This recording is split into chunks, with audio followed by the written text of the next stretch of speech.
Hi, I'm Denise Watts with What's Happening Right Now News, and today is December 15th, 2018. We're in front of the Livingston County Prosecutor's Office here in Howell. Today, Teresa Brennan was arraigned on 3 counts that the state police have charged her with, and I'm here with Jared, son of Jerome Kowalski. Jared, how do you think it went?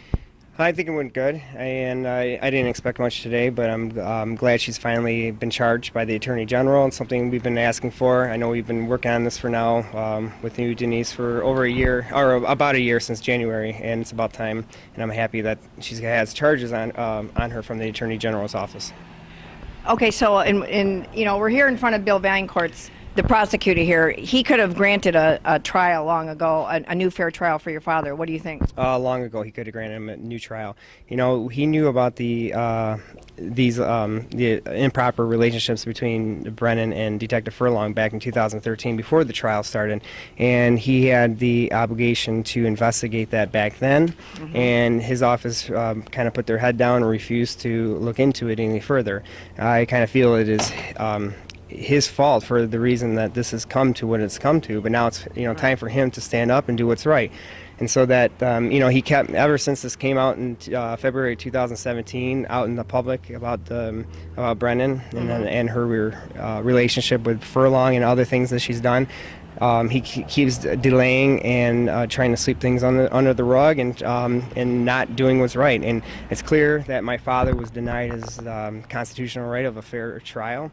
And Bill Vaillancourt has the ultimate power to grant him a new trial. I think he knows that my father was denied that. I think he knows my father is innocent, but refuses to do anything about it. Well, here's the thing that I find too now is like everybody knows now that your dad did not get a fair trial. And so what's the holdup here, Mr. Vaillancourt? I mean, well, and back we were here in July of 2000, this past summer, July of 2018, and we kind of had a little protest here, Channel 4, Channel 7, and you were also out here helping us protest against him being silent. And he also said that if anybody had any new evidence to come forward to prove Jerome Kowalski is innocent. Well, the first thing I have to say is you had no evidence to prove him guilty.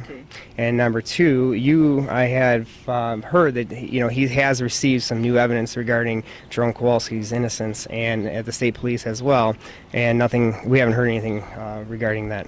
And just to recap, they convicted Jerome Kowalski on a false confession. That's the only evidence they had. They had no DNA, they had no weapon, they had no motive, and he was at work at the time of death. Yes, the time of death that Dr. Werner Spitz came up with, because the Livingston County Medical Examiner's Office came up with the time of death of the 2 victims of my uncle and aunt at 3 days. 3 days.